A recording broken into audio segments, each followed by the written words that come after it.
Donc on est dans le premier chant, chapitre 8, verset 48. Om Namo Bhagavate Vasudevaya.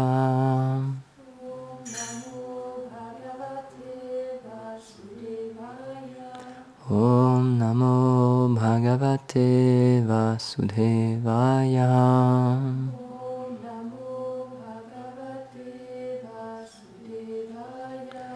Om Namo Bhagavate Vasudevaya.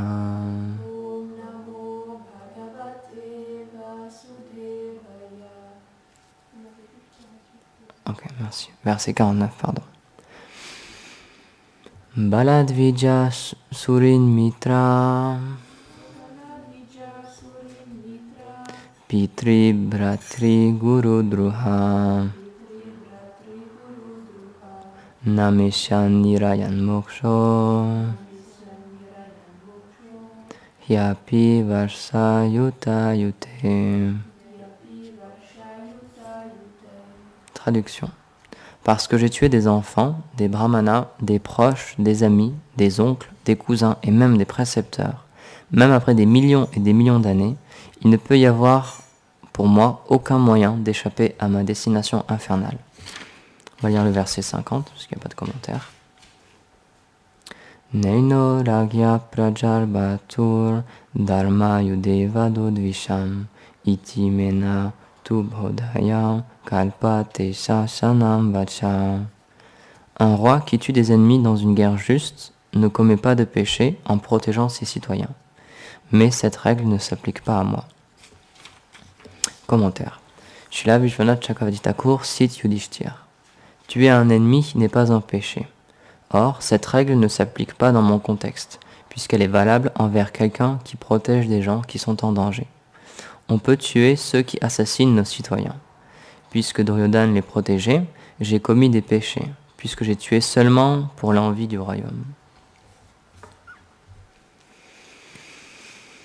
Om Agyanati Mirandasya Gyanam Jalam Shalakaya Chakshurun Militam Yena Tasmai Shri Gurave Namaha Shri Chaitanya Manobhishtam Stapitam Jena Bhutale Svayam Rupam Kadamayam Dadati Svapadam Tikam He Krishna Karuna Sindhu Dinabandhu Jagatpate Gopesha Gopika Kanta Radha Kanta Namostute Tapta Kanchana Gourangi Radhe Vrindavaneshwari Vrishabhanu Sute Devi Pranamami Hari Priye Jaya Shri Krishna Chaitanya Prabhu Nityananda Shri Advaita Gadadha Shivasari Gaura Bhakta Vrinda Hare Krishna Krishna Krishna Hare Hare Hare Rama Rama Rama Hare Hare Vanchakalpatarubhyascha Kripa Sindhubhya Vacha Patitanam Pavanebhyo Vaishnavebhyo Namo Namaha Namo Vishnu Padaya Krishna Prashtaya Bhutale Srimate Bhaktivedanta Swaminiti Namine Namaste Sarasvati Deve Gauravani Pracharine Nirvishesha Shunyavadi Pasyachade Shatarine.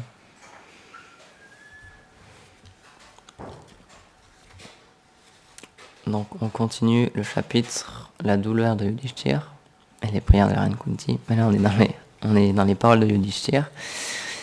Et donc il décrit sa situation. Et donc il explique, c'est intéressant parce que il se décrit lui-même comme étant quelqu'un d'extrêmement pécheur qui a tué juste par envie du royaume, juste par envie de pouvoir. Et donc comme on l'expliquait dans les autres classes, cette guerre de Kurukshetra, c'était entre deux camps, les Pandavas et les Kauravas. Et justement, c'est l'inverse. C'est intéressant parce que ce sont ses ennemis, donc les personnes qu'il a tuées, en l'occurrence Duryodhana et ses frères, etc., ce sont eux qui voulaient le pouvoir juste pour leur satisfaction, juste pour leur plaisir. Et c'est eux qui étaient prêts à tuer, à faire une guerre, etc., juste par envie de pouvoir. Pas du tout Yudhishthira. Et pourtant, c'est Yudhishthir lui-même qui se condamne et qui dit « J'ai fait tout ça juste par envie pour le royaume ». Et donc ça, c'est une des qualités aussi des personnes saintes, c'est qu'elles-mêmes, elles se sentent, et c'est très sincère, elles se sentent complètement inqualifiées, complètement déchues, alors que les personnes qui ont de l'orgueil, de la vanité, etc., même s'ils commettent des erreurs, même s'ils commettent des offenses, là dans ce cas-là, même s'ils sont prêts à tuer des innocents pour ça, ils le reconnaîtront jamais. Et jamais ils le diront. Alors que Yudhishthir, encore une fois, c'est pas lui qui a fait ça, il se porte la faute sur lui-même. Il dit, c'est vrai, j'ai tué tous ces gens juste par envie de pouvoir. Alors que c'est Duryodhana qui aurait dû dire ça. Mais Duryodhana, il l'a jamais dit. Donc là, vraiment, c'est encore une fois, c'est vraiment pour montrer deux exemples complètement opposés, complètement... C'est les exemples extrêmes, on va dire. D'un côté, on a l'humilité extrême, avec vraiment le désir de faire le plus juste possible, d'agir de la meilleure manière possible, avec Yudhishthir et les Pandavas. Et de l'autre côté, on a l'avarice totale, le désir de contrôle total et l'orgueil total, puisque Duryodhana, il n'a jamais reconnu ses erreurs. Et on a les deux camps qui sont vraiment présentés comme ça, en exergue vraiment d'une manière presque exagérée, on peut dire, mais pour qu'on puisse bien voir ses qualités. Encore une fois, ces histoires, elles présentent des personnages pour qu'on puisse s'identifier et pour que les qualités qu'il y a dans ces personnages-là, on puisse soit les cultiver, soit les rejeter.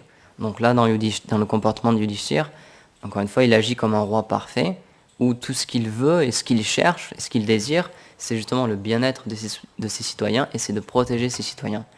Et à l'inverse, on a quelqu'un qui est prêt à faire du mal autour de lui juste pour pouvoir jouir un peu plus d'un bonheur matériel, d'une possession matérielle.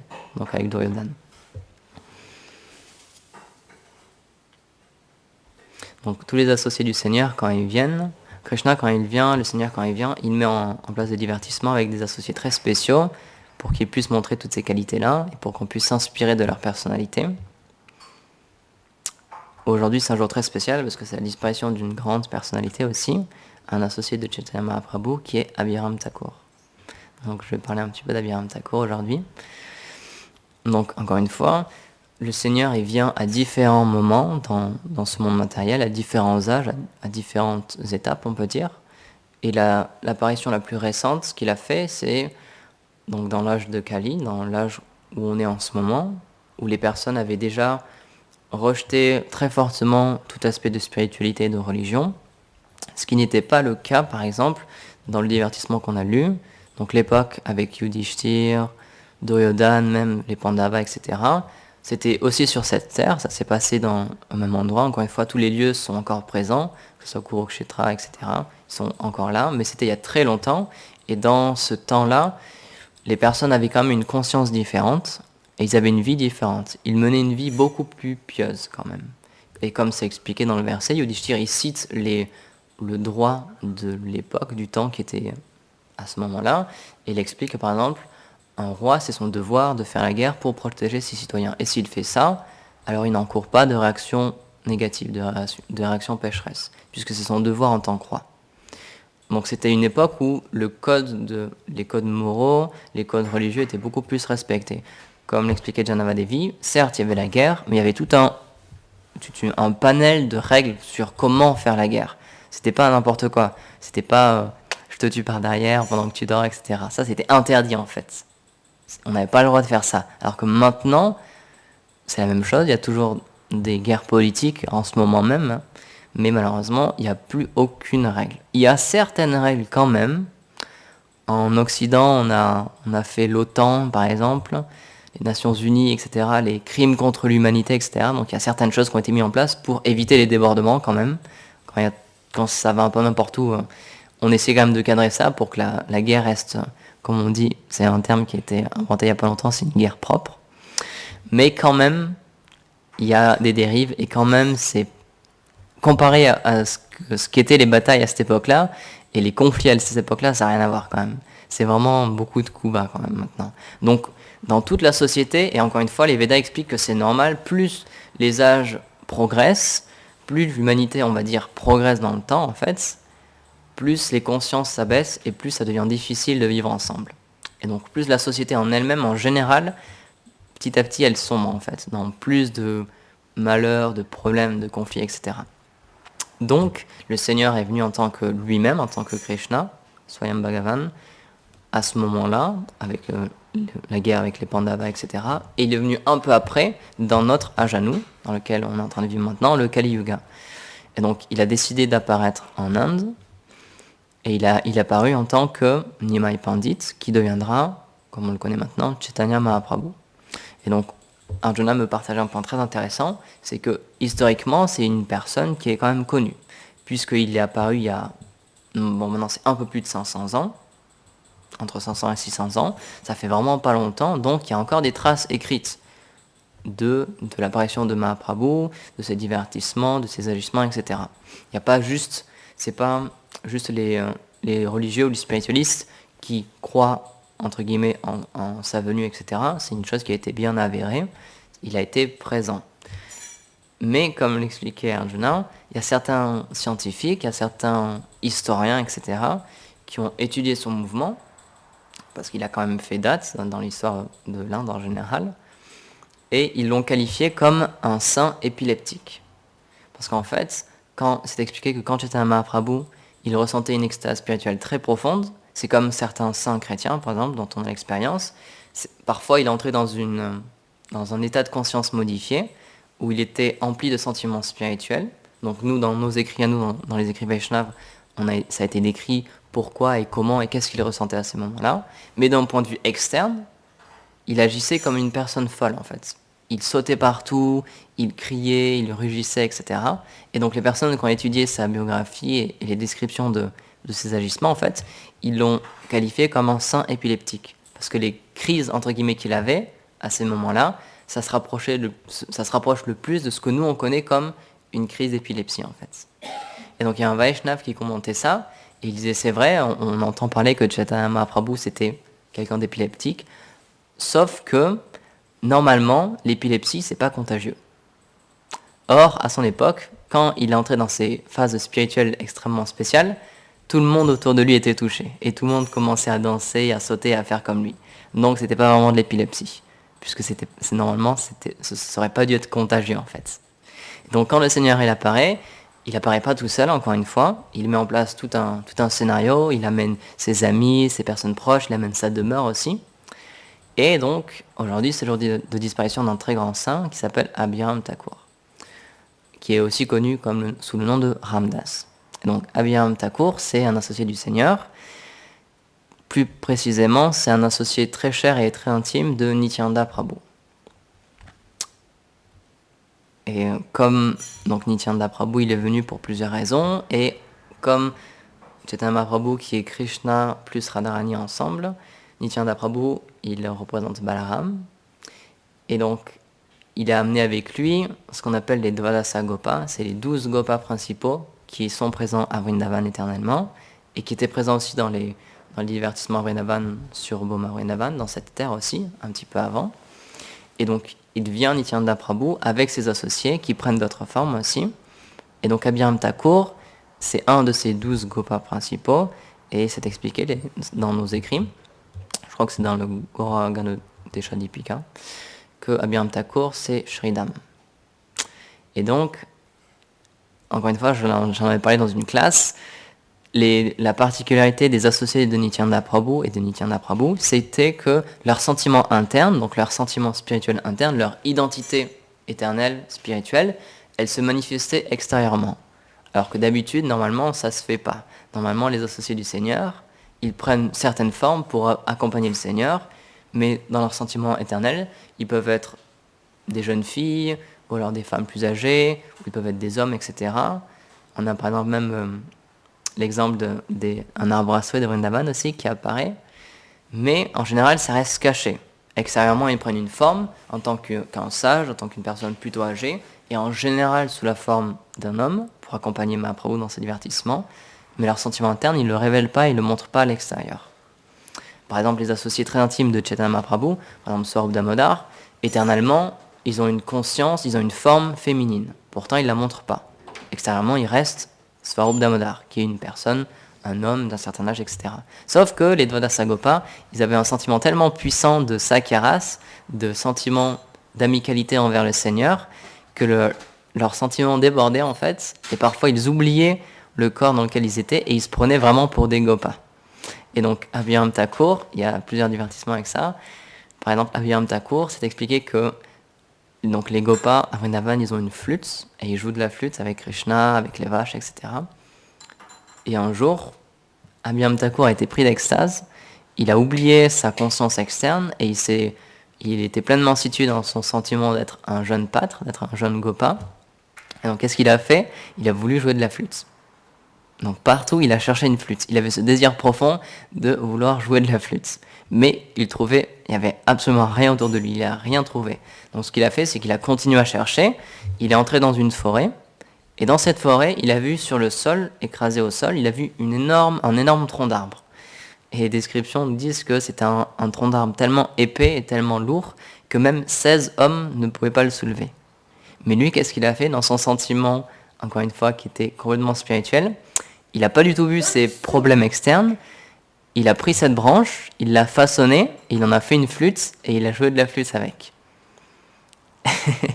Donc ça, c'est des choses qui sont, pour nous, qui sont absolument inimaginables. Et pourtant, il y a d'autres moments aussi où tous les associés de Nityananda Prabhu, par exemple, quand ils étaient en groupe, tous en même temps, ils oubliaient leur corps externe, et tous ils se mettaient à agir comme des petits pâtres. Donc ils se mettaient des turbans, ils prenaient des flûtes, ils prenaient des bâtons, etc. Et ils jouaient tous ensemble comme ça. Donc il y a à certains moments, on peut dire, c'était possible de voir leurs sentiments internes. Même si en général, encore une fois, dans les divertissements de Mahaprabhu, toutes ces choses-là étaient cachées, ou alors c'était révélé, mais juste dans des espaces restreints. Par exemple, Mahaprabhu, à certains moments, il faisait kirtan, il chantait les saints noms, mais avec un groupe restreint de personnes qui étaient choisies. Et entre eux, ils pouvaient échanger des sentiments spirituels et partager leurs sentiments spirituels, mais c'était pas visible de tout le monde en fait. Mais il y a d'autres, spécialement les 12 gopas principaux qui sont venus avec Nityananda Prabhu, spécialement eux, ils avaient souvent leur humeur externe, elle reflétait leur humeur interne en fait, très souvent. C'est expliqué aussi qu'Abhiram Thakur, il avait un fouet spécial qui s'appelait Jayamangal. Et c'est expliqué qu'avec ce fouet, quand il touchait quelqu'un, cette personne ressentait l'amour de Dieu. Il pouvait donner un sentiment spirituel juste avec ce toucher-là. Et donc c'est expliqué que, par exemple, il y a un divertissement, je ne me rappelle plus avec qui c'était. C'était avec un...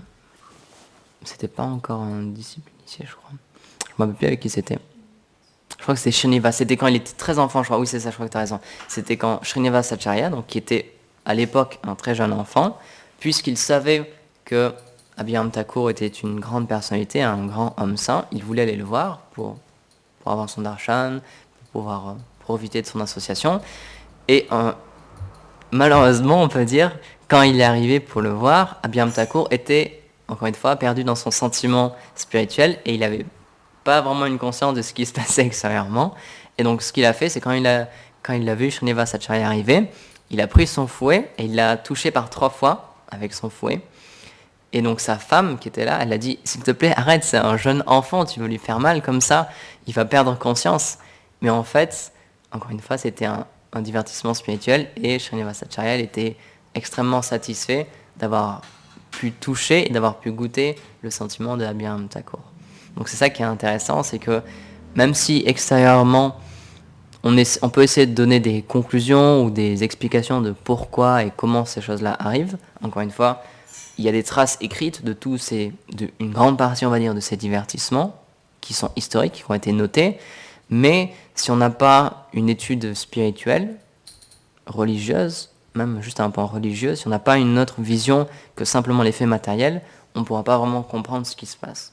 Donc oui, pour certains, Chaitanya Mahaprabhu, c'était juste une personne sainte ou alors juste un spiritualiste qui était épileptique. D'une manière externe, c'est vrai, on peut dire c'était juste ça.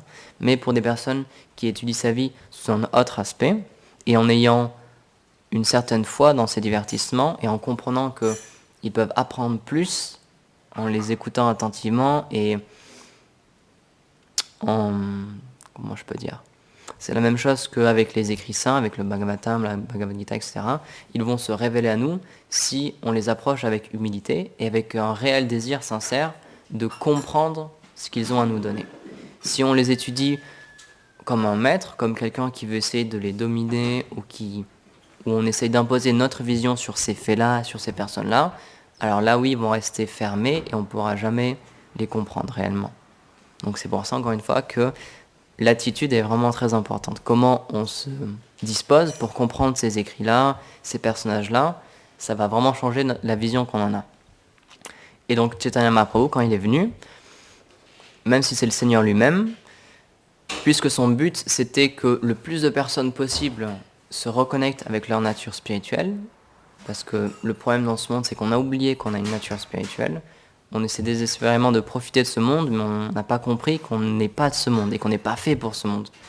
Qu'avec ce qu'on a maintenant, le corps qu'on a maintenant qui nous revêt, on ne peut pas goûter en fait le vrai bonheur. C'est tout ce qu'on touche avec notre corps externe, c'est juste des choses matérielles qui sont finies dans le temps. Donc on ne pourra jamais obtenir le bonheur avec ça.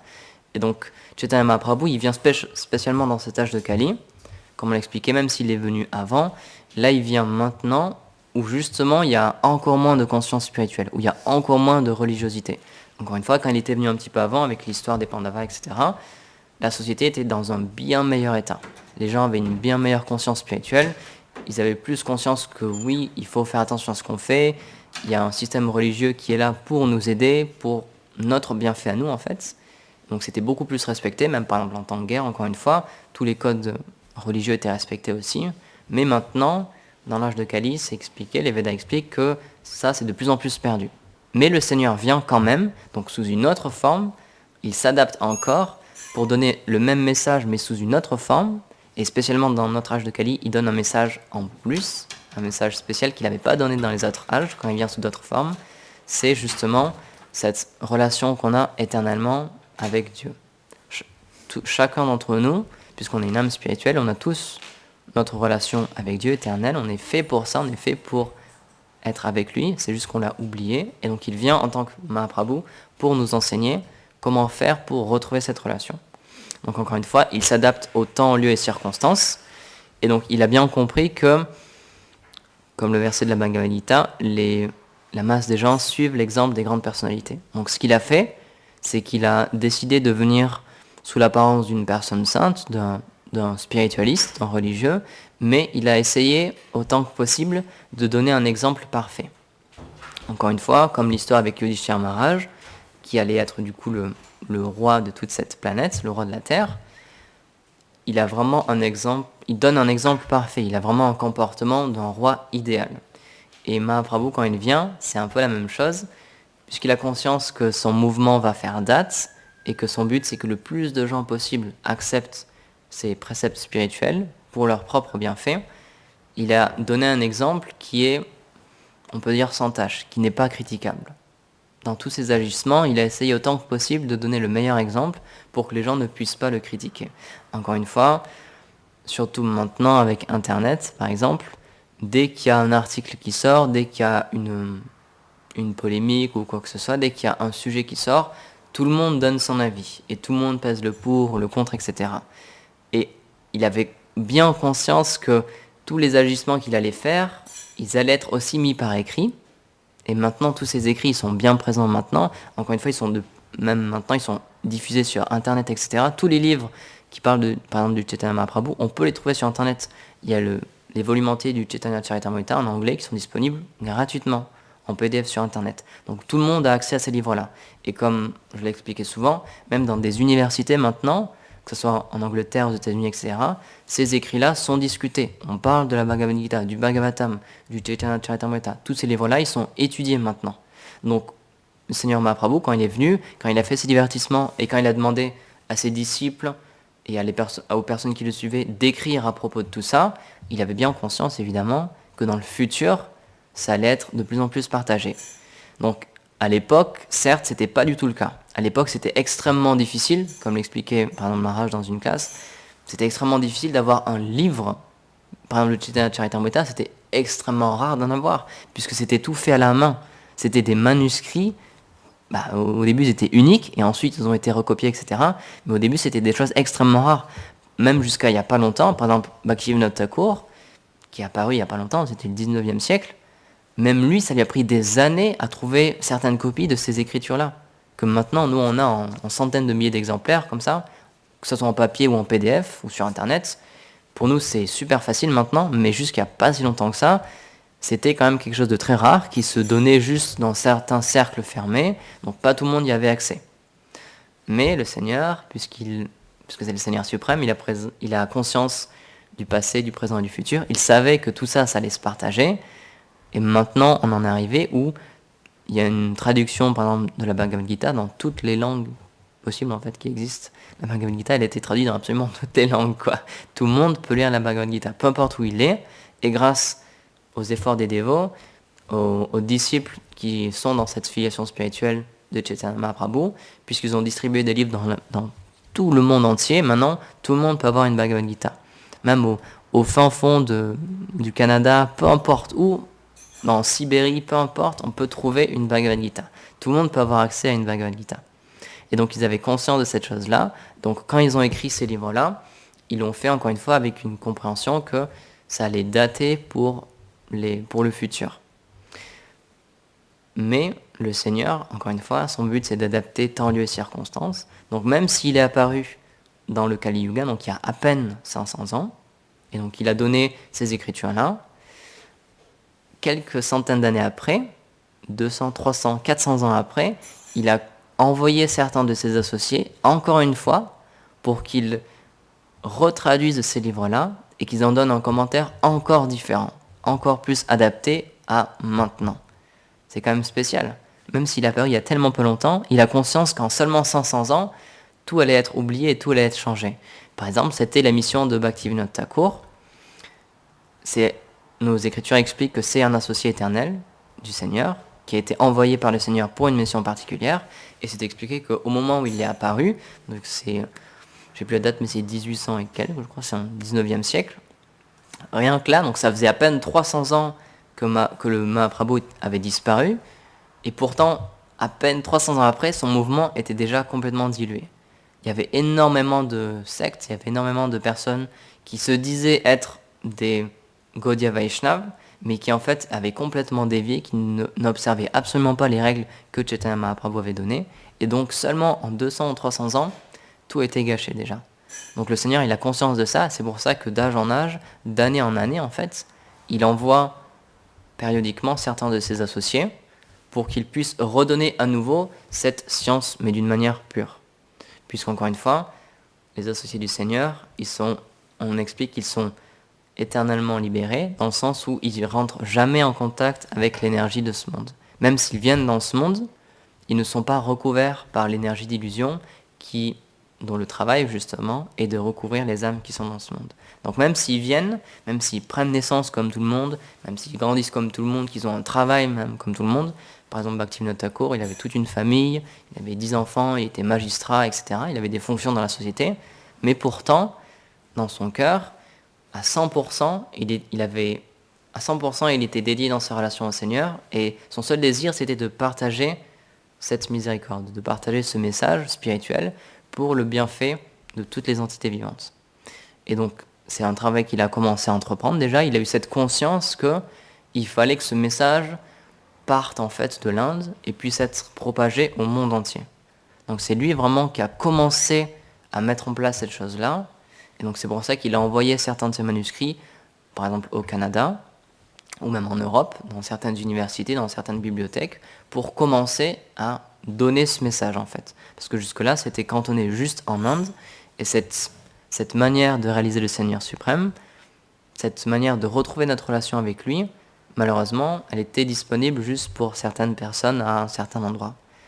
Sauf que, encore une fois, ce sont des associés éternels, donc ils ont conscience que tout le monde a une relation avec le Seigneur, que c'est la nature première de l'âme. C'est un des titres des livres de Bhaktivinoda Thakur, c'est le Jaiva Dharma, c'est le réel Dharma de l'âme, c'est ça, c'est de retrouver sa nature éternelle, qui est d'avoir une relation avec le Seigneur. Donc son but, c'était que le plus de monde possible puisse entreprendre ce chemin. Donc, nous, comme l'expliquait Prabhupada, techniquement parlant, nous, on fait partie de cette lignée disciplique de Bhaktivinoda Thakur. Il avait expliqué à certains de ses disciples, si quelqu'un vous demande à quelle filiation spirituelle on appartient, dites-leur qu'on fait partie du Bhaktivinoda Parivar. On fait partie de la descendance spirituelle de Bhaktivinoda Thakur. Et donc, Bhaktivinoda Thakur, il a prié le Seigneur parce qu'il avait conscience qu'il était de plus en plus âgé et qu'il n'allait pas pouvoir mener à bien toute sa mission. Il avait déjà commencé à entreprendre, il avait donné une certaine forme, mais il n'allait pas pouvoir continuer à partager ce message. Donc il a prié le Seigneur pour qu'il lui envoie encore un autre associé éternel qui puisse l'aider, donc qui est venu sous la forme de Srila Bhaktisiddhanta Prabhupada. Et Srila Bhaktisiddhanta Prabhupada, entre autres, il a eu beaucoup de disciples qui étaient tous extrêmement qualifiés. Tous les disciples de Bhaktisiddhanta, c'est des très très grandes âmes. Il y a beaucoup d'associés éternels parmi eux aussi. Et il y a Srila Prabhupada qui a vraiment mis ça en forme dans le sens où c'est lui qui a partagé au monde entier, en Occident, en anglais, dans pratiquement tous les pays qui sont connus. C'est lui qui a vraiment donné ça dans tous les recoins de la Terre en fait, où il a partagé cette écriture-là, ces livres-là et cette philosophie-là. Et encore une fois, ça s'adapte d'âge en âge. Donc ça va continuer à faire comme ça en fait. Srila Prabhupada, il a fait son commentaire de la Bhagavad Gita qui était actuel pour les années 70-80 aux États-Unis. Donc la société qu'il a rencontrée à cette époque-là, c'était à des milliers de kilomètres de la société indienne de l'époque, même si maintenant les Indiens s'inspirent beaucoup des États-Unis, malheureusement, ils essaient vraiment d'importer ce modèle de vie en Inde. Mais à l'époque, c'était vraiment, pour lui, c'était tout nouveau. Il ne connaissait personne là-bas, il n'avait aucune conscience de ce qu'était cette société-là vraiment. Et très vite, il a compris comment les gens pensaient, quelle était leur relation avec Dieu aussi, avec la spiritualité. Parce que les États-Unis, c'est quand même une société spéciale, où il y a quand même une certaine relation avec Dieu. C'est quand même très ancré encore dans les mœurs américains. Il y a quand même un respect, plus que dans, malheureusement, certains pays en Occident ou en Europe, par exemple. Il y a quand même un respect par rapport à Dieu qui est quand même très présent. Et donc, il a vu tous ces paramètres-là, et donc il a écrit sa Bhagavad Gita, les commentaires du Bhagavatam, etc., pour pouvoir prêcher à cette société-là. Mais encore une fois, les temps changent, toujours, et encore toujours. Du coup, le Seigneur, il envoie de temps en temps ses associés pour qu'ils reprennent ce travail encore une fois, et qu'encore une fois, ils adaptent pour que le plus de personnes soient touchées. Encore une fois, Chaitanya Mahaprabhu, son but, c'était vraiment ça. Avec les divertissements qu'il a mis en place, comme on l'expliquait l'autre fois, par exemple avec Jagai et Madai, qui étaient deux grands voleurs, il a voulu vraiment montrer que ce message-là, c'était pour tout le monde. Personne ne pouvait y échapper. Personne n'était exclu de cette miséricorde-là. Et donc il a fait différents plans pour que tout le monde puisse prêcher et que tout le monde puisse avoir accès à cette science-là. Donc par exemple, Abhiram Thakur, justement, dont on parlait, quand le Seigneur Mahaprabhu il a demandé à Nityananda Prabhu d'aller prêcher au Bengale, il a demandé à Nityananda Prabhu d'y aller, et il y a eu Abhiram Thakur et Gadadhar Pandit aussi, je crois. Et donc c'est eux, déjà, ils ont déjà commencé cette chose-là. Encore une fois, il faut le replacer dans l'époque. Ils ont prêché à une certaine classe de personnes que personne n'allait voir. C'était les marchands d'or. Et à ce moment-là, c'était la classe de personnes dont personne ne voulait en fait. C'était des personnes qui étaient considérées comme tricheurs, pas religieux, etc. C'était vraiment le bas de la société. Et Mahaprabhu leur a demandé à eux d'aller prêcher dans cet endroit-là. Donc il faut bien comprendre que même Mahaprabhu, quand il est venu, il avait déjà ce désir-là d'aller prêcher dans les pires recoins de la société. On s'en rend pas compte parce que nous on dit, oui, il a prêché en Inde. Donc pour nous, il prêche à des Indiens. Sauf que si on replace dans le contexte, c'était pas facile ce qu'ils faisaient. Ils avaient vraiment fait ça d'une manière particulière. Et en plus, Mahaprabhu, il a demandé à Nityananda Prabhu et aussi à Abhiram Thakur de se marier, d'avoir une vie de famille pour donner un exemple que tout le monde pouvait suivre. Au début, il ne voulait pas. Nityananda Prabhu, il ne voulait pas se marier. Il dit, mais pourquoi tu me demandes ça? Mais il avait conscience que ça allait pouvoir toucher les gens d'une autre manière. C'était une manière de se présenter aussi qui était différente.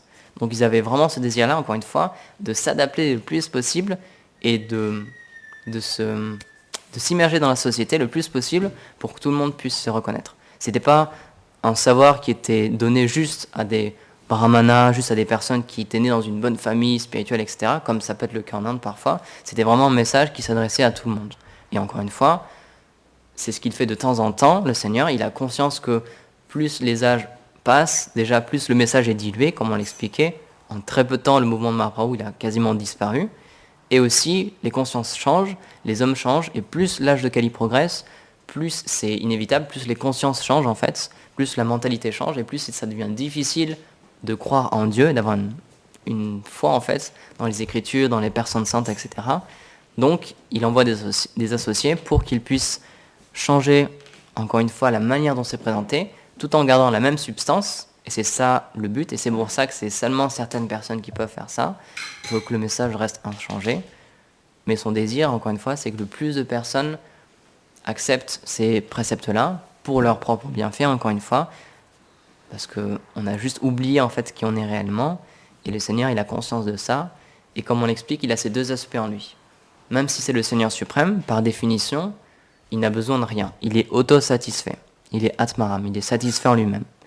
Mais, puisqu'il a toutes les contradictions en lui, en même temps, puisqu'on est ses très chers associés, en fait, on est des personnes qui sont faits pour être avec lui, et c'est juste qu'on a oublié où est notre réelle maison, et il a cette conscience-là aussi, et il a conscience qu'on souffre terriblement, et que la seule chose qui nous manque, c'est notre relation avec lui. Et donc, il a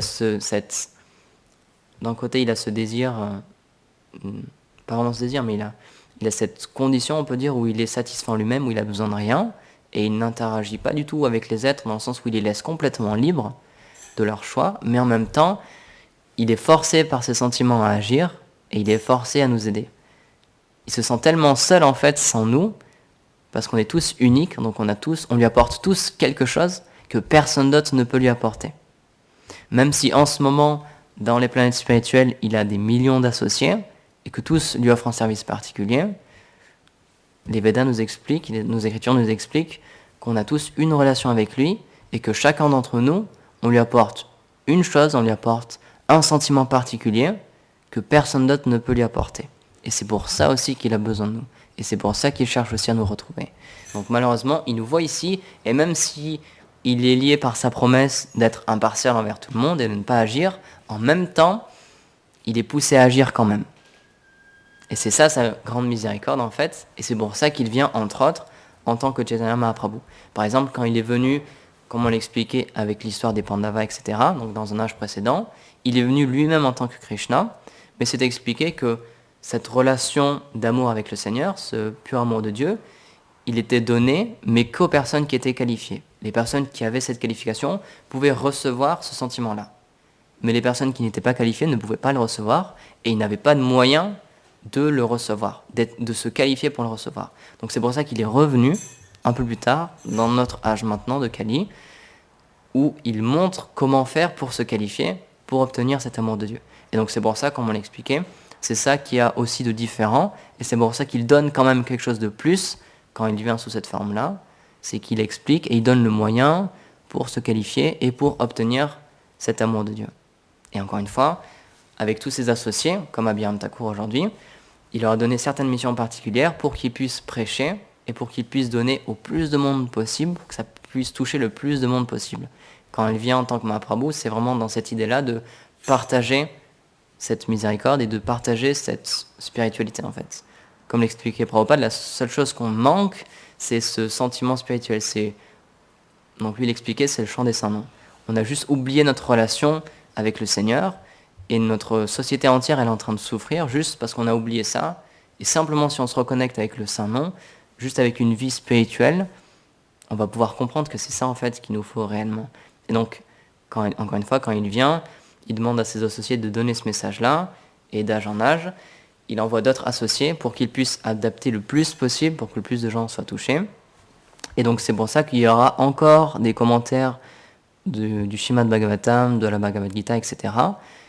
Et comme on l'avait expliqué dans une autre classe, c'est pas qu'ils sont en contradiction les uns avec les autres. C'est pas que les versions actuelles, elles sont en contradiction avec les commentaires qui ont déjà été faits. Au contraire, ça reste dans la même idée, puisque c'est le même sentiment qui est donné, c'est le même but qui est donné, mais adapté pour différentes situations et pour différentes personnes.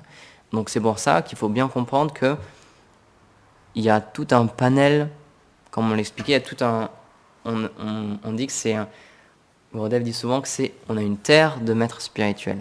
Et tous, tous les maîtres spirituels authentiques, ils nous donnent leurs propres sentiments par rapport, leur réalisation personnelle par rapport à la Bhagavad Gita, le Bhagavatam, etc. Mais elles ne sont pas en contradiction les uns avec les autres. C'est tous un sentiment spirituel, une vision du Seigneur qui est donnée, mais on peut tous s'y abreuver en fait, et c'est pas qu'il y en a une qui est meilleure que l'autre. Et donc c'est pour ça qu'il ne faut pas s'étonner, encore une fois, il y a certaines personnes qui ne font pas partie de cette spiritualité, qui peuvent se poser cette question, et elle a été déjà posée dans le passé, pourquoi il y a des commentaires qui sont encore refaits, si, encore une fois, la Bhagavad Gita, elle a déjà été commentée, par exemple, par Srila Vishwanath, qui est acceptée par tout le monde. Si cette version-là est acceptée par tout le monde, pourquoi refaire des commentaires? Pourquoi Srila Bhaktisiddhanta a réécrit un commentaire, Bhaktivinoda Thakur, Srila Prabhupada, pourquoi ils ont tous réécrit des commentaires? Est-ce que ça invalide les autres? Et en fait, nos acharyas expliquent que c'est pour donner un point différent et pour donner surtout une approche différente, pour que tout le monde puisse trouver la version et l'approche qui lui convient à lui. Donc c'est pour ça qu'il y a certains, par exemple, encore une fois, Srila Bhaktisiddhanta, Prabhupada, il a eu beaucoup de disciples. Donc il y en a qui sont très fameux, comme par exemple Bhakti Rakshak Sridharadev Goswami Maharaj. Et donc quand on écoute ses conférences ou quand on lit ses livres, c'est une manière très très très très très particulière de présenter la Bhakti. C'est une manière très philosophique, vraiment très spéciale, avec des termes très particuliers. Et pour certaines personnes, c'est complètement hermétique, même certains dévots, ils le disent, hein, ça les attire pas du tout, ils accrochent pas du tout. Mais il y a d'autres personnes, rien qu'en entendant les classes de Sridhar Maharaj ou en lisant ses livres, tout de suite c'est ça qui les a connectés avec le service de dévotion. Ils ont dit, moi ça me parle, et ça moi je comprends, et ça touche quelque chose dans mon cœur. Donc c'est pour ça, il ne faut pas se dire, mon maître spirituel c'est le meilleur, et tous les autres ils sont moins bien, ou ils sont différents dans ce sens-là. Ils sont tous différents, et ils sont là pour ça en fait, pour donner cette différence-là, et pour pouvoir permettre au plus de gens possible de goûter à cette chose-là. Par exemple, même maintenant, j'ai certaines connaissances sur Facebook, je suis ami avec certaines personnes qui justement, ils font partie de cette branche-là. Aux États-Unis, ils ont un centre avec un temple, etc., qui est dans la lignée de Srila Bhakti Rakshak Sridharadev Goswami Maharaj. Donc c'est comme nous, c'est aussi des Gaudiya Vaishnava, ils chantent aussi les chants que nous, ils ont certains chants en plus, etc. Et donc c'est intéressant de voir que c'est quand même différent. On peut voir c'est des Vaishnavas comme nous, mais puisqu'ils n'ont pas appris dans la même école que nous, on peut voir qu'il y a un sentiment différent. Mais c'est beau à voir justement que d'autres personnes complètement différentes, donc là, dans cet endroit-là, c'est tous des Américains, ils ont tous été touchés par ce message, mais d'une manière que nous, on n'aurait jamais imaginé. Parce qu'on ne l'a pas expliqué de cette manière-là, on ne le présente pas de cette manière-là, mais eux, ils ont été touchés par cette version-là. Donc encore une fois, il faut cette diversité, elle est importante, et c'est pour ça qu'il y a des commentaires, et il y aura encore des commentaires, pour que tout le monde puisse s'y retrouver, pour que tout le monde puisse goûter quelque chose de différent, et que tout le monde trouve sa manière de commencer son chemin pour retrouver sa nature spirituelle.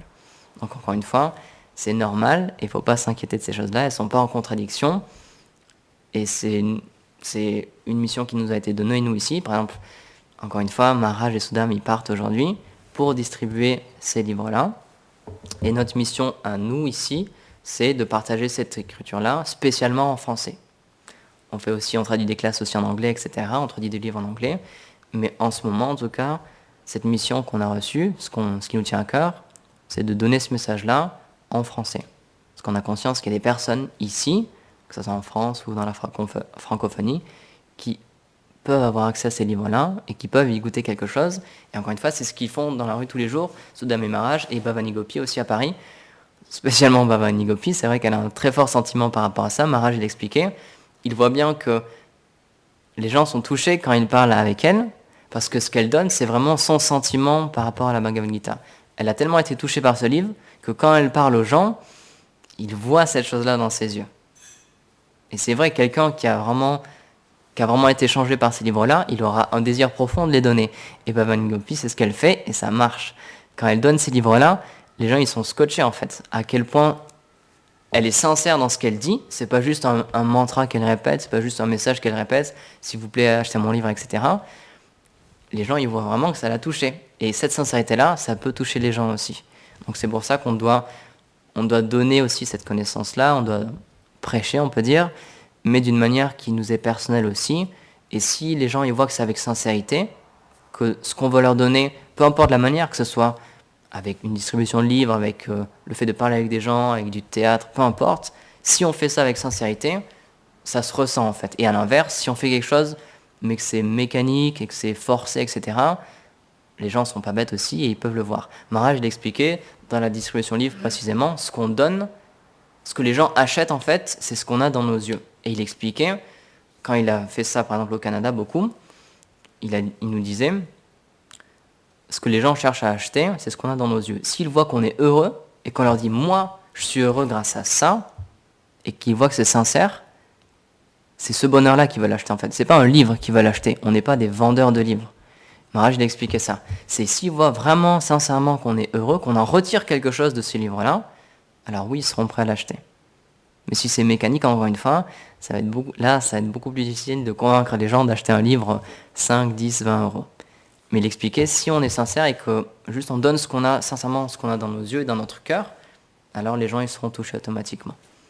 Donc, on peut prier aujourd'hui à Biram Thakur, son jour de disparition, pour qu'il puisse nous inspirer dans notre service et pour que, comme il l'a fait avec Nityananda Prabhu et Gadadhar Pandit, pour qu'on puisse aussi avoir ce désir de partager cette connaissance et cette foi dans notre philosophie pour la partager au plus de monde possible, dans notre âge actuel, dans les circonstances actuelles, on va dire. Donc voilà, est-ce qu'il y a des conclusions, des remarques? Jai Shri Abhiram Thakur ki Jai, Shri Prabhupada ki Jai, Gaur Premanandi Hari Bol.